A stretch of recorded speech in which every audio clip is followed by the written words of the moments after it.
You're watching SKST Radio.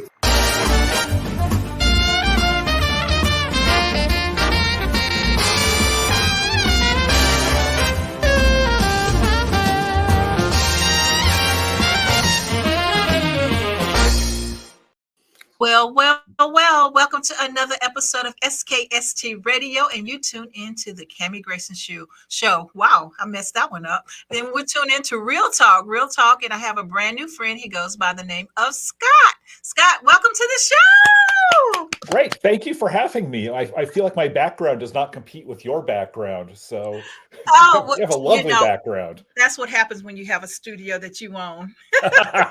There you go. So welcome to the show. Tell people who you are and what you do. My name is Scott Bateman. I am a film director and animator, and I have just made a very bonkers feature film called 5,000 Space Aliens. And I'm here to just tell you all about this one-of-a-kind, strange, but very entertaining thrill ride of a film. Wow. You know what? It's interesting because I've never seen anything like this. So, and I hear that you have done really, really well at the film festivals. Yeah, we won a few awards. I think we got Best Picture at one, the Medusa Film Festival, which is somewhere. And at the Oxford Film Festival in Mississippi, they actually showed this film on the side of a building at night. Oh, and people wow. could see it when they were driving on the freeway nearby, and it got a lot of attention that way. Oh, that is so cool. So how did you get started in doing these films and all this cool stuff that you do? It's interesting. I had done animation for a while. I learned how to do animation before computers, like drawing hundreds, thousands of little pictures, then using a camera to photograph each one, and then getting the film back for the studio and realize you overexposed the whole thing. So when computers came along and you could do animation, I was all over that. When I think back around year 2000, it was all Flash animation. Mm-hmm. I started doing a lot of that for internet sites, and that was a lot of fun. And it's very simple animation with Flash, but at least I was animating. Right. But I always also wanted to do, movies as well, or short films and feature films, because I felt like I could do something there. And after I think this is around 2012 or 13, this is funny, went on Who Wants to Be a Millionaire? What? Yeah. I was in the audience one day to cheer a friend on who was on the show, and they give everyone in the audience the test to see if they could be on the show also. Mm-hmm. And I did well enough. They asked me back to come on the show. This was back when Cedric the Entertainer was hosting. Okay. And I actually, to my amazement, I won $100,000 that day. Wow. And so I used some of that to make a film that's mostly live action, but has some animation in it as well, called You, Your Brain, and You. And yeah, it's a silly mock documentary about special brain powers and things like that. Gotcha. And so I made another kind of fake documentary also about depression. And then I wanted to make another film. This was getting to be like 2019 or so.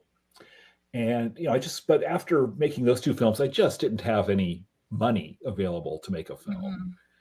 So I was looking around for, how can I make a film for no money? Which is a little tricky because you want to collaborate with people when you're making a film. But I ended up, realizing I could make a movie if I just sit by myself on my laptop and create all this animation. And basically the film 5,000 Space Aliens is 5,000 1-second shots, which is about 80 minutes of just animated people doing crazy things set to music, and the music kind of pulls you through the whole thing.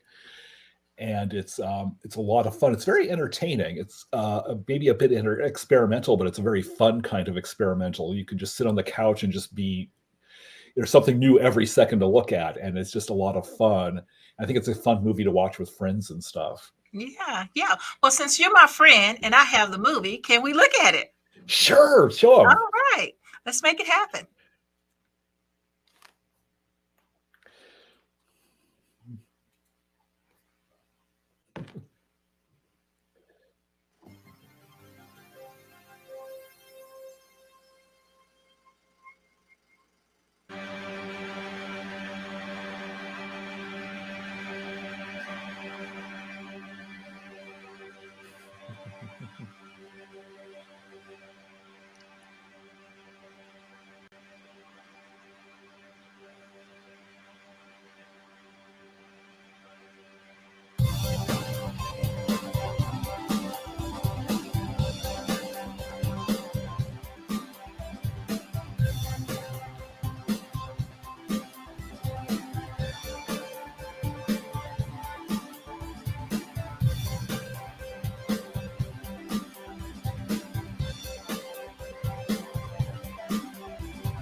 Saw the witch in there.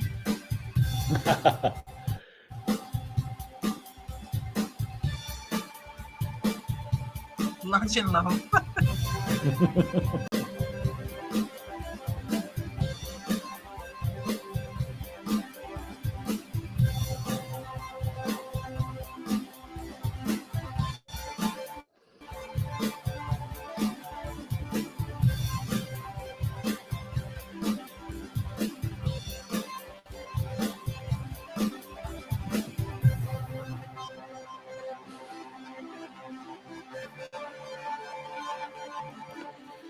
Nice. Oh, thank you. Should point out, of course, most of that footage is based on found footage or other things I found on the internet, like photos and phrases from books and just the luncheon loaf photo, just Yeah, right. the nice generic So- spam photo that I found somewhere online. But basically taking found footage and then turning that into animation using various software and stuff, and just getting really creative with it. So I had this idea to use found footage for a film, but but most of the footage you found on the internet is just so low res, Right, So right. you blow it up to DVD Blu-ray size, and it looks really bad. So I'm already having to maybe do something creative to make it look good. So why not just turn them all into animated people? Nice, nice. Now, do you have to get rights to use the likeness? How does that work? We have a lawyer involved with this now, but he says that it counts as fair use the way I've used the The characters. 30, because it's 30 seconds, less than Yeah, 30 seconds or something like that. yeah, exactly. It's a second for each person on screen. It's very much I've done something with each one, and the lawyer has deemed I'm okay from lawsuits. So that will that's be great. good. That's great. But Yeah. it's interesting because didn't I see Reagan in there? You might have, yeah. I think I saw Reagan in there too. I think there's a shot of an actor playing Reagan in a TV movie about Iran-Contra somewhere in the Oh, film. gotcha. Okay. So not Okay. actually Reagan, but in that clip you might have seen Paul McCartney. Really? Yeah. So I have to go back and look again now. Yes. I've had people recognize Paul McCartney before. Well, it kind of goes fast too. So you want to try to grasp what you can grasp at the time. Yeah. I think, and it stays in your mind for a few minutes too, though. Yeah. It's kind of like those messages they used to give at the movies. Remember that? Oh, the subliminal messages and Yeah. stuff. Yeah. Yeah. Well, that's the thing. It's like you see something, you think you see something, and then, but a second later, there's something else on the screen, and it's hard to remember what you just saw. And I'm a person if I have a favorite movie, I want to watch it over and over again. So I Right. like making movies that reward repeat viewings. And this is definitely one of those. Oh my gosh. So what's next? What's the next project for you? That's a good question. I have been working on more of this footage just because it's so fun to work on. And so maybe if people want a sequel in the future, there'll be some stuff ready. And then other than that, I am just playing with a lot of ideas right now. This is my process, is where like I collect very disparate ideas, and some of them are very vague. Like I want to do something in black and white next time, or I want to do something with longer shots, or I want to film people doing whatever activity or something. Very vague ideas, and I just start smashing them all together, and it becomes an idea for a movie. And I'm still in the smashing ideas together phase. Oh wow. But Absolutely wonderful. But it seems like you're living your dream. You're doing what you really want to do. So that's pretty cool. I am. I'm very happy and lucky I've been able to make this work, and it's something I've always wanted to do. And yeah, and I'm just happy that people are enjoying, especially the new film, because it's so unusual, but people are giving it a chance, and I really appreciate that, because there's no story or narrative, which is what people are used to Mm-hmm. in films, and yet it's a different way to be entertaining in a film. I think film festival audiences really just were plastered to their seats, just staring at the Yeah, because you screen. might miss something. It's like, what did I see? Yes, exactly. And a funny thing that happened at one film festival, it was played there's this in New York every year, and I think there's also one on the West Coast. It's called the Psychedelic Film Festival. Okay. And they play a lot of stuff that uh, uh, about substances and that might be fun to watch with substances. And they loved it. And someone asked me afterwards what psychedelic they should use to watch the film, and I'm like, don't know. Don't use them. I don't know. Just take your pick. You guys are the experts. You pick one. I was not prepared for that question. So let me ask you, if you wanted to give some words of wisdom to someone who's trying to and inspiring to be where you are right now, what type of words of wisdom would you give them?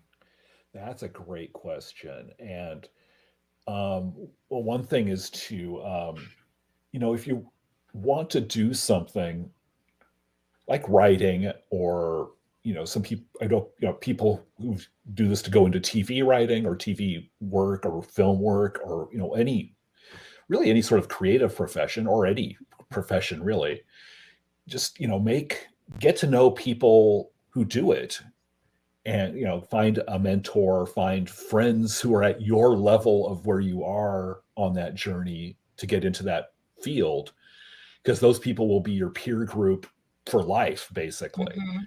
So it's like your friends from from college. It's like that. They stay with you the whole life journey. And so if you find other people who are also just getting started in animation or writing, or writing screenplays and stuff like that, that's so helpful, because you encourage each other, you celebrate each other's victories. But then also, of course, find people who could be a mentor to you as well. People who've done it for a while and are willing to give you the advice and help you out. Yeah, I think the support system is great. Yes. In anything that you do, and so I'm always grateful and thankful for people like yourself. I was recently approached with one of my books. Oh, great. And they told me the deadline was like a week later or something like that. And then they wanted me to turn that book into a screenplay. And I'm like, no way. There's no way I can do that. And so I didn't have the guidance, and you reach out to people, and some people they just want to get paid, for every little piece of This is true. Yeah. And so it made it hard. I missed the deadline, sad to say, But now I've learned. My good friend, he just kind of Googled it, after the guy charging me to tell me a name. So my friend Googled it, and now I know how to do it. But at the Yeah. time, it was devastating because it was important to me, and I paid money for just the name. And he was like, Yeah. you would think that this person is in movies, he does all this stuff all the time, that he would gladly give out information. But that's not the case. A lot of people don't want to share. This is true, and that's very frustrating. And it's part of, I think that's all a small part of the entertainment industry. I've definitely found that like on Twitter and stuff, if you approach people, they'll try to get something out of you because they think their knowledge of someone's name is worth money. And yeah, but if you can actually just something that's real with some industries, it almost helps if you can all like move to a physical location where people are doing what you want to do. Mm-hmm. Like in stand-up comedy, you kind of have to go eventually to New York, Chicago, or LA to meet the other to do what the other stand-ups are doing and meet them, go through the same process. Right. And same way, and if you want to write for TV or film, you kind of end up having to go to LA. LA, yeah. Those real life connections can be better than trying to approach people on the internet. And it's just difficult, it's but if you have the dream, you just have to keep at it, and you just keep producing. It's an important thing really is just to keep creating and getting better and better at what you do. Mm-hmm. And I think as Steve Martin said, like, you have to get to be at the point where you're so good they can't ignore you. Right. And that's what you always have to try to do. I mean, you have to. You kind of look for people to be a support system when they're really, you really can't count on your immediate circle, but you always have an extended circle, right? Yes. That's there for you. And you're like, I don't even really know this person, but they're supporting me more than my own family members, so you kind of learn to embrace that extended family because they're pretty much there for you. Yeah, that extended family, the chosen family almost, it's like the people who are really, you have to just notice the people who are really there for you and really be thankful for their support and try to be there for them as well. Absolutely. It's important to give back in this process as well. You want people to help you, but you really need to be the first one there to help them as well. Yeah, it goes both ways. Absolutely. Well, so I am not going to keep you. I appreciate your words of wisdom. This was cool. I really enjoyed the film. You guys need to get out there. Tell people how they can see this film. Well, this film is coming out next month digitally on like most of the digital places like Apple TV, Amazon Prime, Google Play, YouTube Movies, all of the cable video on demand things that there are in the country. And then also there's going to be a DVD release, which I just found out about a couple of days ago, and I'm just blown away by that because this is by far the most distribution a film of mine has gotten. And I'm so excited for people to see this because it's such a unique film. And it's out on November 21st, about a month from now on those sites. And I really appreciate you watching it. And I hope other people will be adventurous and watch this crazy film that's just a lot of fun to watch. Yeah, absolutely. It's like, how many people can you guess? I still think about the girl in the blue jeans with the white shirt on walking down, I mean, you catch a lot, right? You get an eye full. Yes. There's a lot to see here, and that's I think that makes it very entertaining because so many Hollywood films, it's just it's kind of the same shots all the time. It's like this guy's talking, then this guy's talking, this guy. And this is a lot to look at, and that's a lot of fun. Love it, absolutely love it. So tell people how they can get in touch with you. The movie's website is 5000spacealiens.com, and I can be reached there. And I'm on Twitter, Scott Bateman Man, and Instagram's at Scott Bateman. I think Instagram's probably the social I'm on the most these days. Gotcha. Okay. So yeah, when I saw your name, I was like, isn't it a Justin Bateman out there? Is he related? I wonder. You Yes, know, Jason Bateman and Justine Bateman. Justine Bateman. Yeah, yeah. And so you never know, you know. They could be related to me. I Yeah. just don't know. There's a lot of mystery on the Bateman side of my family, actually. My dad was very not secretive, but quiet about the family. So, Oh wow. Well, you know what? Every time I see a Wilson or a Cokes, I always think, oh, that's family. That's family. Oh, yeah, that's a cousin. That's a distant cousin, you know. definitely a cousin. Yes. So, okay. Well, thank you for being on the show. We appreciate your wisdom, your nuggets of wisdom. And we want to support you. So we want to make sure that we get the information out there to the world. And whatever we can do here in Virginia, we're here for you.